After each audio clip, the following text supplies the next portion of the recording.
Hello friends, નમસ્કાર, જય શ્રી કૃષ્ણ. સ્વાગત છે તમારું મારી ચેનલ ચંદ્રિકાસ કિચન ગુજરાતીમાં.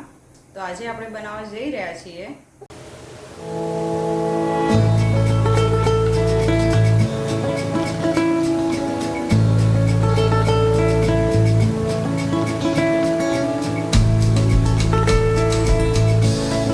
એકદમ ઘાટો અને મલાઈદાર આપણે દૂધપાક બનાવીને તૈયાર કર્યો છે, અને તે પણ એક સિક્રેટ વસ્તુથી.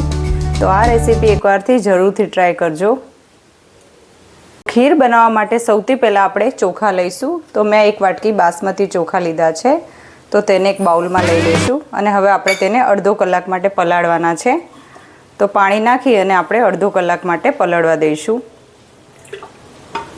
ખીર બનાવવા માટે મેં આ 2 લીટર દૂધ લીધું છે. તો હવે આપણે દૂધને ગરમ કરીશું. તો ગેસ ચાલુ કરી લઈશું અને દૂધને આપણે ગરમ થવા દઈશું. તો દૂધપાક બનાવવા માટે મેં આ થોડા ડ્રાયફ્રૂટ લીધા છે. તો ડ્રાયફ્રૂટમાં મેં આ રીતે થોડી ચારોળી લીધી છે, થોડી મેં આ રીતે બદામ લીધી છે, થોડા મેં કાજુ લીધા છે, કેસર લીધું છે જેથી આપણો દૂધપાકમાં સરસ કલર આવશે, પિસ્તા લીધા છે અને થોડી મેં ઇલાયચીને આ રીતે કૂટી લીધી છે. દૂધ આપણું આ રીતે ગરમ થઈ ગયું છે અને એક ઉભરો આવી ગયો છે. તો હવે આપણે તેમાં સૌથી પહેલાં ડ્રાયફ્રૂટ નાખીશું. હવે આપણે કેસર નાખી દઈશું, ઇલાયચી પાવડર પણ નાખી દઈશું, ચારોળી પણ નાખી દઈશું, પિસ્તા પણ નાખી દઈશું, કાજુ બદામ પણ નાખી દઈશું. મેં આ ચોખાને અડધો કલાક સુધી પલાળીને રાખ્યા હતા અને તેમાંથી બધું જ પાણી કાઢી લીધું છે અને મેં તેને સારી રીતે ધોઈ લીધા છે. તો હવે આપણે ચોખા પણ નાખી દઈશું. આપણું 2 લીટર દૂધ છે અને 1 વાટકી ભરીને મેં આ વાટકી ભરીને ચોખા લીધા હતા. તો આ જ વાટકીના માપે હું 2 વાટકી ખાંડ લઈશ. તો ખાંડ નાખી દઈશું. બીજી વાટકી પણ આપણે ખાંડ નાખી દઈશું અને બધી જ વસ્તુને આપણે મિક્સ કરી લઈશું. અને આપણે ગેસને મીડિયમ કરી લઈશું અને આ દૂધપાકને આપણે 20 મિનિટ સુધી ઉકળવા દઈશું. અને આપણે આગળ જોઈશું કે આપણે દૂધપાકને ઘાટો કઈ રીતે કરવાનો છે. તો મિત્રો, વિડીયો સ્કીપ ક્યાં પણ ના કરતા. એક સિક્રેટ વસ્તુ તમારી સાથે શેર કરવાની છું અને દૂધપાક કઈ રીતે ઘાટો કરવો તે પણ હું તમને બતાવીશ.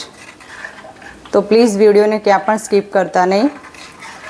તો હવે આપણે તેને ઉકળવા દઈશું અને ગેસને આપણે મીડિયમ રાખીશું. તો અત્યારે 15 મિનિટ થઈ છે અને આપણો દૂધપાક આ રીતે ઉકળી ગયો છે અને આપણા ચોખા પણ આ રીતે ચડી ગયા છે. તો હવે આપણે એકવાર ચેક કરી લઈશું. તો આ રીતે આપણે દબાવીને ચેક કરીશું. તો ચોખા આપણા એકદમ સરસ ચડી ગયા છે. દૂધ આપણું હજુ આ રીતે પતલું જ છે, દૂધ આપણું ઘાટું થયું નથી. તો દૂધ ઘાટું કરવા માટે આપણે એક સિક્રેટ વસ્તુનો ઉપયોગ કરીશું. તો તે છે ફક્ત 10 રૂપિયાનો આ રીતે મિલ્ક પાવડર, જે કોઈ પણ કરિયાણાવાળાની દુકાને મળી જશે. તો આ મિલ્ક પાવડર આપણે આ દૂધપાકમાં ઉમેરીશું. તો આ મિલ્ક પાવડરને આપણે પહેલાં નથી નાખવાનો. આ મિલ્ક પાવડરને આપણે ચોખા ચડી જાય પછી જ નાખવાનો છે. જો આપણે પહેલાં નાખી દઈશું તો આપણા ચોખા ચડશે નહીં અને દૂધ ઘાટું થઈ જશે. તો એકવાર ચોખા ચડી જાય પછી જ આપણે નાખીશું. તો હવે આપણે નાખી દઈશું. દૂધ આપણું ગરમ જ છે તો ફટાફટ મિક્સ પણ થઈ જશે સરસ. તો હવે આપણે મિક્સ કરી લઈશું.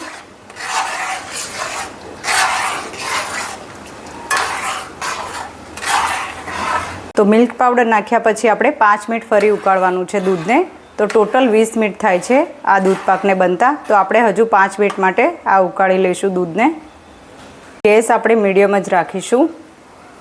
તો આ રીતે મિલ્ક પાવડર નાખવાથી આપણો દૂધપાક જે છે એ એકદમ સરસ આ રીતે ઘાટો અને ક્રીમી બનીને તૈયાર થઈ ગયો છે. તો હવે આપણે ગેસ બંધ કરી લઈશું. હવે આપણે સર્વ કરીશું.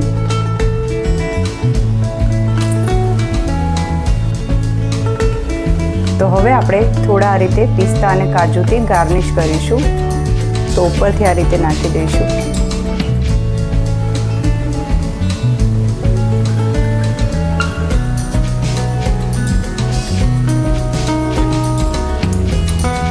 તો મિત્રો, આપણો એકદમ સુપર દૂધપાક બનીને એકદમ તૈયાર છે અને એકદમ ઘાટો અને એકદમ ક્રીમી આપણો દૂધપાક બન્યો છે. તો તમને આ મારી રેસીપી કેવી લાગી તે મને કમેન્ટમાં જરૂરથી જણાવજો. અને જો તમને મારો આ વિડીયો ગમ્યો હોય તો લાઈક કરજો, શેર કરજો, સબસ્ક્રાઈબ કરજો. જય શ્રી કૃષ્ણ મિત્રો.